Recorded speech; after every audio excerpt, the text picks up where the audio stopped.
Yulia Trubnikova is a mother of 3. She was evacuated from Lysychansk in Ukraine's Luhansk region to Odessa in March 2022. During the evacuation, Trubnikova gave birth to her youngest child, Mykola. Volunteers helped her and her children get settled in one of Odessa's former hotels. She says Russian soldiers are occupying her own home. I would like to go back home. I'm very connected with that place. I was born there.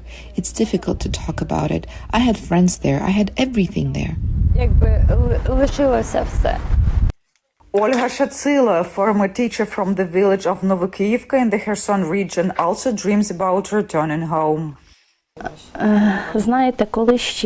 There is little hope that I will return home because it is only some 30 kilometers from Crimea.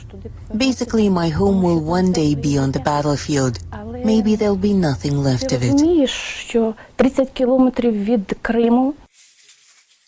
Shatsilo says both of her sons are fighting on the front lines. To keep herself busy, she weaves camouflage nets with other volunteers at one of Odessa's local humanitarian organizations and occasionally calls her fellow villagers. They are barely surviving. There is no humanitarian aid there. There is no work. And all they planted in the summer was washed away by the flood following the Kakhovka dam explosion. But they still have hope. They believe they will be liberated soon. The Paris-based humanitarian organization ACT works closely with the U.S. Agency for International Development to provide support for shelters housing internally displaced Ukrainians, particularly during the cold winter months. According to the UN, there are 3.7 million internally displaced people currently in Ukraine. Shelter repairs, light and medium repairs. We provide a lot of winterization items to the different household level. Also working with local authorities on the oblast and cities level. We provide stoves and solid fuel distribution as well. Anastasia, who didn't want to share her last name, is also staying in one of the Odessa shelters. She used to work as a supply manager at a large distribution company.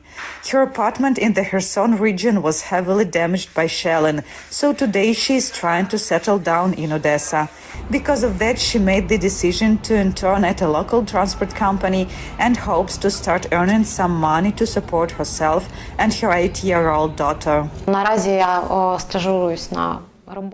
I'm interning at a new workplace, and I hope I can start earning money to rent a flat myself. It's very good that there are such centers, and they can support you for a while, but we should really always count on ourselves. Internally displaced Ukrainians receive monthly government assistance, about $55 per adult and $80 per child. And for many, this is the only source of income. Anna Kosstutschenko for VOA News, Odessa, Ukraine.